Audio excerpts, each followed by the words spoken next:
Please call the medic, this beat came to me on a stretcher. In the lab, I step to the mic and feel like I'm Dexter. I'm a man, dark world, but I'm still shining like treasure. Yeah, I got joy like ha ha ha. Wait, and I can't wear smiles, that's fake. Then I'm between love and strong. Hate clock says no time for mistakes. Ring the alarm, sirens go off, but I'm calm. My life resides in his palm. Submit to my pops, respect for my mom. Honor them both, so my life will be long. Third time, get the charm of the third strike. Had to. What's going on, everybody? Welcome to Trucking with Old Snapper, and I am your boy. I'm Old Snapper. I hope everybody out there is doing great, staying safe, staying out of trouble, all that kind of good stuff. I know it's been a little while since I've posted or talked about anything, so I figured I'd do this little video about an accident that I had here recently. I've been down a couple of weeks now. I think I'm pushing 2, maybe 3 weeks, something like that I've been down. It's been a rough little ride. We're going to get into that in this video. First off, if you're new to the channel, please like, subscribe, all that kind of good stuff. And we're going to get into these pictures and accident investigations and all this stuff here in this video right here. So y'all just hang tight. It won't just be my normal podcast. Let's get into it. I was headed east on I-10. I was headed to Houston.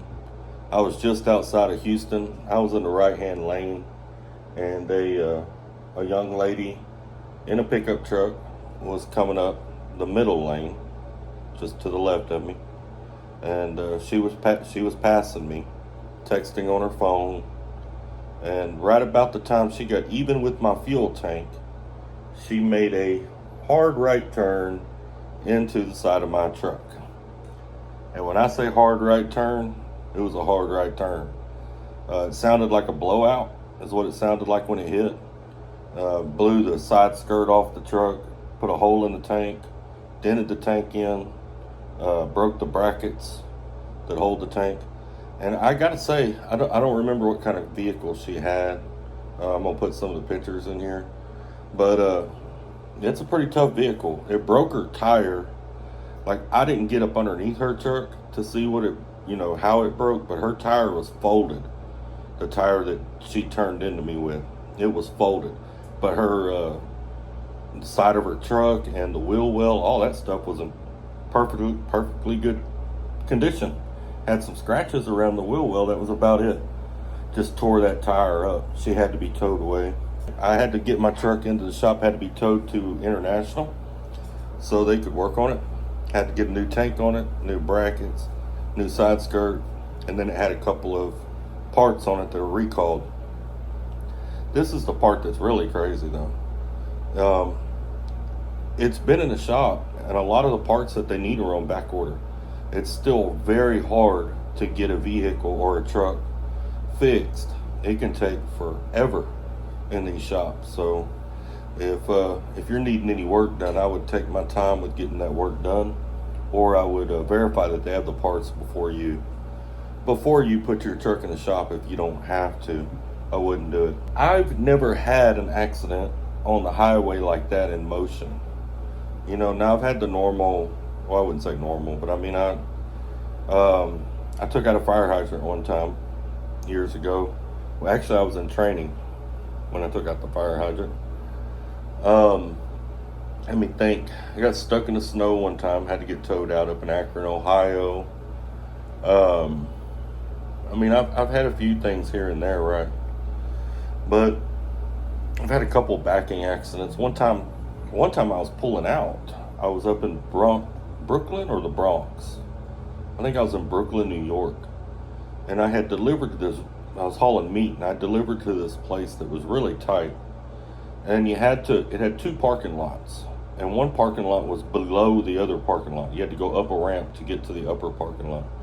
Well, the dock that they gave me was in the upper parking lot. So I had to spin around in the lower parking lot, go backwards in reverse up the ramp and into the upper parking lot because there wasn't enough room up there to turn around, and then back into a dock. So when you back into that dock, it was covered. I'm trying to think of how to explain it.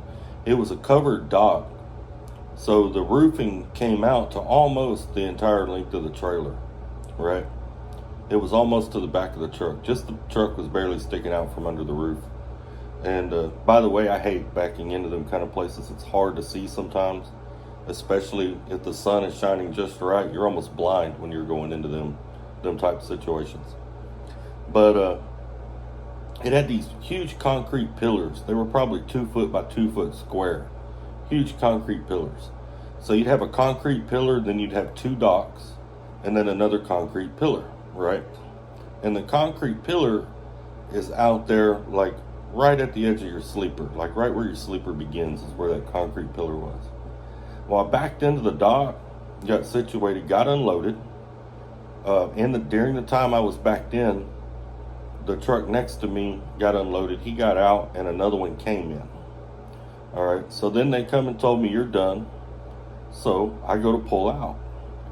And on my way out, I'm watching the doors, but I was watching the door on my passenger side more than the door on my driver's side, because that's where the concrete pillar was.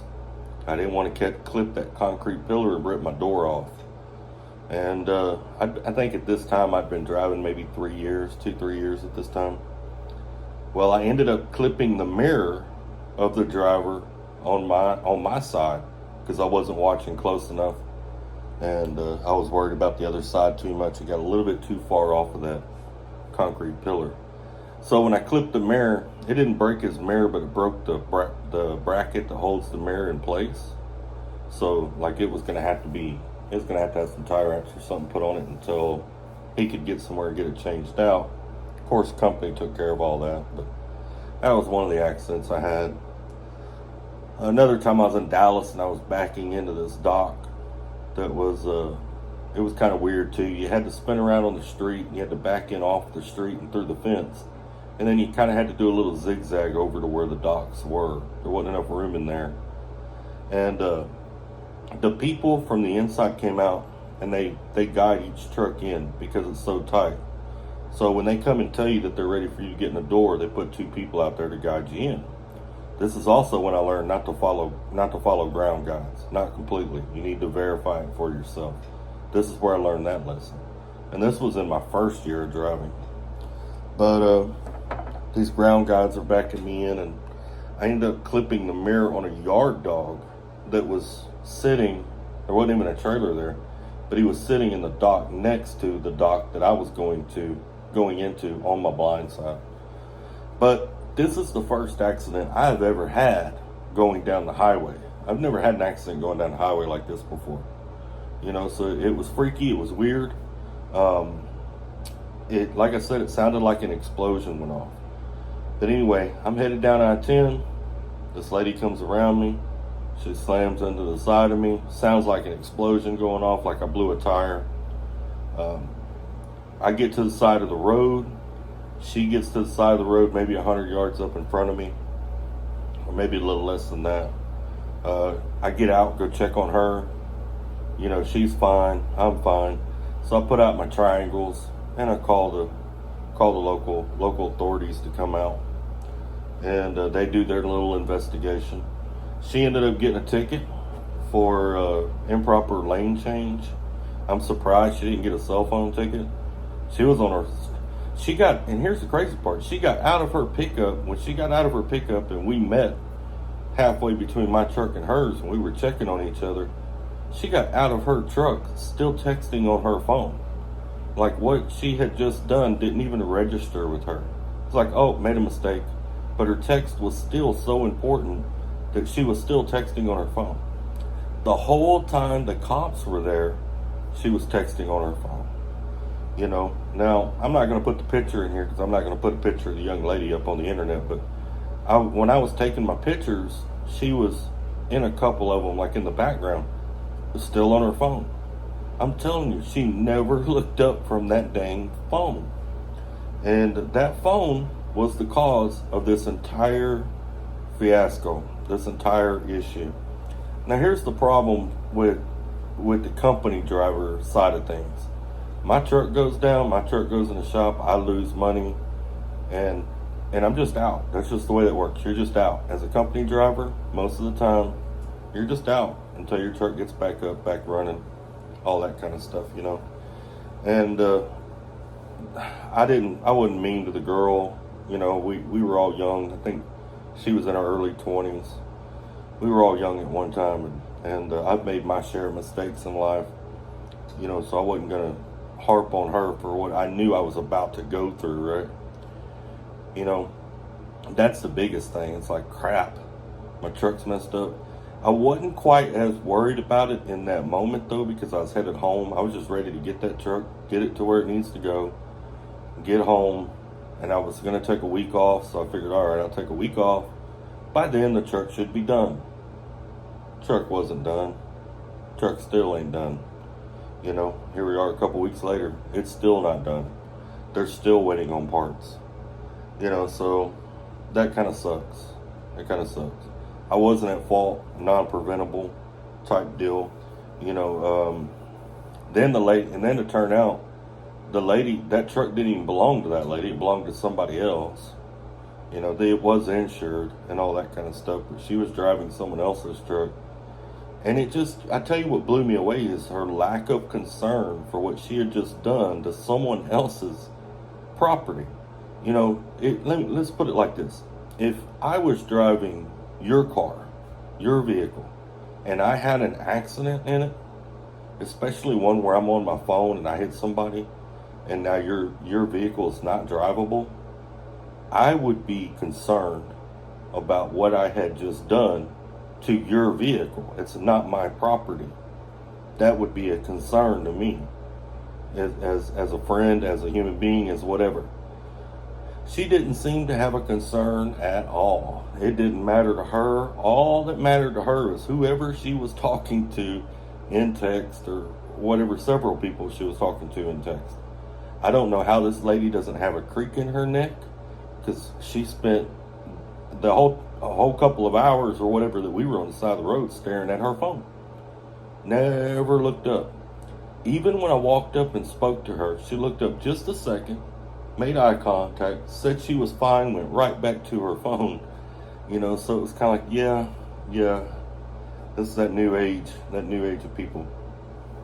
You know, I honestly believe that cell phones need to be set to where they don't work when you're in motion. Or maybe internet and texting doesn't work when you're in motion. Only phone calls work if the phone's hooked to a Bluetooth connection. You know, it wouldn't be hard to do that. It'd be really easy to set phones up that way. They've already got some apps that do that, and you can already like put your phone in certain modes that do that, similar things to that. I know I was dating a girl one time, and she had a teenage daughter, and her mom had an app on her phone that would do that. She had put it on there. Don't remember what it was called. Don't know nothing about that. But she couldn't text when she was in motion. You know, it used to piss her off when she was riding, but hey, it is what it is. I think also if they did that, we'd have less traffic on the road because you'd have less people driving for no reason. Like, people wouldn't be going somewhere unless they really had to go somewhere, because people are addicted to their cell phones. They're addicted to their electronics. So it would help all around. It would lower the demand for gasoline. We'd have less accidents on the highway. I mean, there's a lot of things. I got a feeling that if they were to really get in and investigate, I bet cell phones kill probably just as many people as drunk drivers kill every year, if not more.